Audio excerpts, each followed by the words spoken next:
साथियों नमस्कार। आपके अपने चैनल में आप सभी का हार्दिक स्वागत है। साथियों आपके लिए एक नया वीडियो लेकर आया हूं जिसमें हम बात करेंगे पुरानी पेंशन लागू होने पर आपकी जीपीएफ कटौती कितने होने वाली है और साथ ही हम बात करेंगे वर्तमान वेतन पर पुरानी पेंशन योजना का क्या प्रभाव पड़ेगा। ओपीएस लागू होने के बाद नगद वेतन जो आपको प्राप्त होता है उसमें एनपीएस और जीपीएफ में अंतर के कारण कितनी वृद्धि होने वाली है। जी साथियों, ओपीएस के बाद वेतन का पूरा गणित हम वीडियो में समझेंगे, इसलिए वीडियो को अंत तक जरूर देखें। और यदि आपने अभी तक चैनल को सब्सक्राइब नहीं किया है तो प्लीज़ चैनल को सब्सक्राइब कर लें और घंटी वाले बटन को दबाकर नोटिफिकेशन ऑन कर लें ताकि इसी प्रकार के नवीनतम वीडियो का नोटिफिकेशन आपको मिलता रहे। साथियों, वर्तमान जीपीएफ स्लैब के अनुसार हम यहाँ पर देखें तो ये जो स्लैब है ये अपने 1 मार्च 2018 से कंटिन्यू चल रही है। यदि इसमें किसी प्रकार का चेंज नहीं किया जाता है तो अपने 23,100 रुपये तक के बेसिक पे जिन कार्मिकों का है उनकी जीपीएफ कटौती 1450 रुपये होगी। 23,101 से लेकर 28,500 तक के बेसिक पे वाले कार्मिकों की जीपीएफ कटौती है वो 1625 रुपये। 28,501 से 38,501 तक 2100 रुपये और 38,501 से 51,500 रुपये तक है बेसिक पे वाले कार्मिकों की जीपीएफ कटौती 2850 रुपये होगी। 51,501 से 62,000 रुपये तक 3575 रुपये जीपीएफ कटौती है। 62,001 रुपये से लेकर 72,000 रुपये तक 4,200 रुपये जीपीएफ कटौती होगी और 72,001 से लेकर 80,000 रुपये तक बेसिक पे होने पर 4,800 रुपये जीपीएफ कटौती होगी। 80,001 रुपये से 1,16,000 तक बेसिक पे होने पर 6150 रुपये जीपीएफ कटौती है और 1,16,001 से 1,67,000 रुपये तक बेसिक पे होने पर 8,900 रुपये जीपीएफ कटौती होने वाली है। और 1,67,000 से ऊपर जिनका बेसिक पे है उन सभी के लिए जीपीएफ कटौती है वो 10,500 रुपये होगी। दोस्तों ये स्लैब 1 मार्च 18 से लगातार चल रही है। यदि इसमें किसी प्रकार का चेंज नहीं किया जाता है तो जो कार्मिकों की जीपीएफ कटौती है वो इस स्लैब के अनुसार होने वाली है।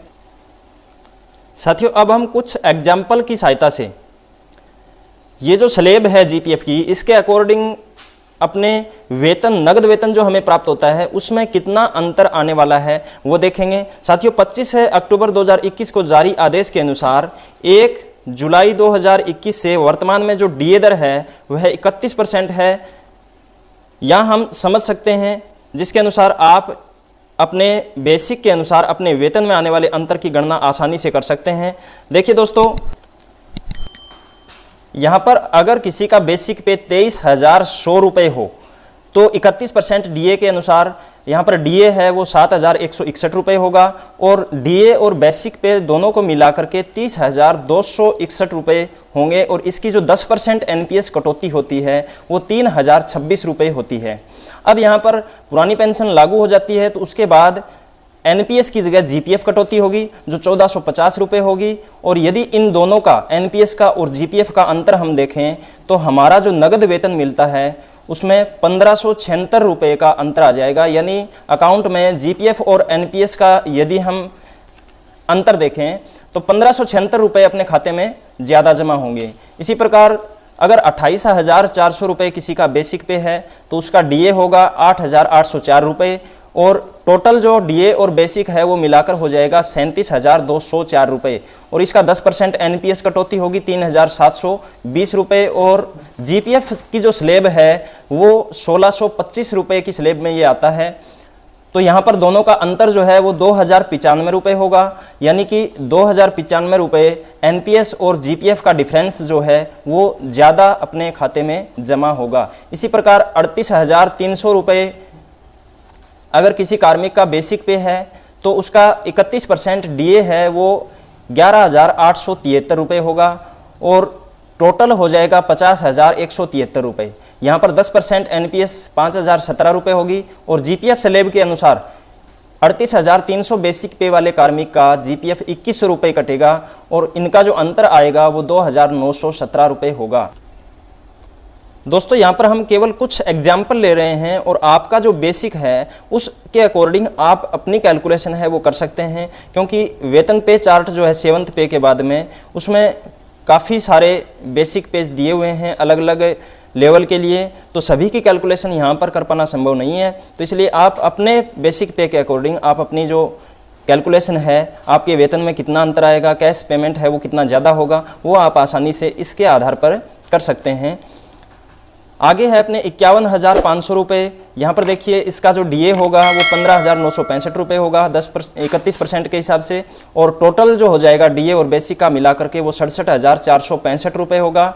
और एनपीएस कटौती है वो 6,746 रुपये 10% के हिसाब से होगी, और ये जो है वो 2,850 रुपये जीपीएफ स्लैब के अंदर आता है, तो इसका जीपीएफ कटौती है वो 2,850 रुपये होगी, और दोनों का अंतर जो आएगा वो 3,896 रुपये हो जाएगा।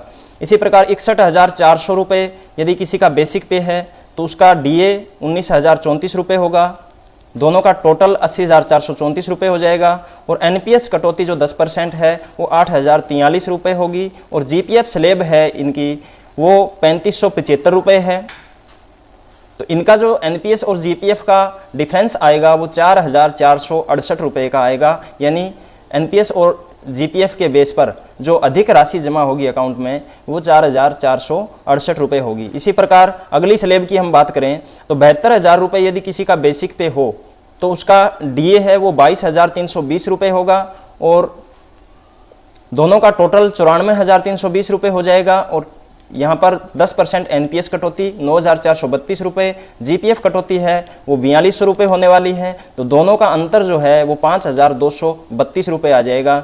इसी प्रकार अगर किसी का बेसिक पे 79,400 रुपये है तो उसका डीए 24,614 रुपये होगा, और दोनों का टोटल है वो 1,04,014 रुपये हो जाएगा। 10% एनपीएस कटौती है वो 10,401 रुपये होगी, और जीपीएफ कटौती स्लैब के अकॉर्डिंग इनकी 4,800 रुपये होने वाली है, तो इन दोनों का एनपीएस और जीपीएफ का अंतर जो है वो 5,601 रुपये हो जाएगा। इसी प्रकार 1,14,500 रुपये अगर किसी का बेसिक पे है तो उसका डीए 35,495 रुपये होगा, और टोटल है वो 1,49,995 रुपये हो जाएगा। अब इसका 10% एनपीएस कटौती है वो 14,999 रुपये हो जाएगी, और जीपीएफ स्लैब है वो इनकी 6150 रुपये है, तो जीपीएफ और एनपीएस का जो अंतर है वो इनका आ जाएगा 8,849 रुपये, यानी अकाउंट के अंदर इतने रुपए ज़्यादा जमा होने वाले हैं एनपीएस और जीपीएफ के बेस पर। इसके बाद 1,65,600 रुपये बेसिक पे वाले कार्मिक का डीए 31% के हिसाब से 51,336 रुपये होगा, और दोनों का टोटल यदि हम देखें तो 2,16,936 रुपये होगा, और इसका 10% एनपीएस जो कटौती होती है वो 21,694 रुपये हो जाएगी। जीपीएफ स्लैब इनकी 8,900 रुपये है, और दोनों का डिफरेंस जो आएगा वो 12,794 रुपये हो जाएगा। इसी प्रकार 1,67,800 यदि किसी का बेसिक पे है, चूँकि 1,67,000 से ऊपर का जो बेसिक पे है उनके लिए जीपीएफ स्लैब है वो 10,500 रुपये है, जीपीएफ कटौती 10,500 रुपये होने वाली है उनकी, तो इनका 1,67,800 रुपये बेसिक का 31% डीए के हिसाब से 52,018 रुपये हो जाएगा, और इनकी टोटल जो इनकम होगी डीए प्लस बेसिक की वो 2,19,818 रुपये हो जाएगी। और एनपीएस यदि 10% देखें तो 21,982 रुपये होगी, और जीपीएफ स्लैब 10,500 है तो जीपीएफ इनका 10,500 कटेगा, और दोनों का डिफरेंस यदि हम देखें तो 11,482 रुपये का अंतर आ जाएगा, यानी इतने रुपये अकाउंट में कैश के रूप में ज़्यादा जमा होने वाले हैं। तो साथियों, इस प्रकार से आप भी अपनी जो बेसिक है उसके आधार पर कैलकुलेट कर सकते हैं कि आपके अकाउंट में जीपीएफ और एनपीएस के बेस पर कितनी ज़्यादा राशि है वो नगद के रूप में जमा होने वाली है। यहाँ पर बेसिक का डीए 31% डीए निकाल लेंगे, दोनों का टोटल करेंगे, और फिर उसका 10% एनपीएस कटौती निकाल लेंगे, और अपनी स्लैब के अकॉर्डिंग जो जीपीएफ कटौती है वो देखेंगे, और जीपीएफ कटौती व एनपीएस कटौती का अंतर है वो अपने खाते में ज़्यादा जमा होगा। तो दोस्तों, वीडियो में दी गई जानकारी आपको उपयोगी लगी हो तो वीडियो को लाइक और ज़्यादा से ज़्यादा शेयर करें। यदि अभी तक आपने चैनल को सब्सक्राइब नहीं किया है तो प्लीज़ चैनल को सब्सक्राइब कर लें, और बेल आइकन को भी प्रेस कर लें ताकि इसी प्रकार के उपयोगी और नवीनतम वीडियो की नोटिफिकेशन आपको मिलती रहे। मिलते हैं एक और नए वीडियो के साथ, तब तक के लिए जय हिंद, जय भारत।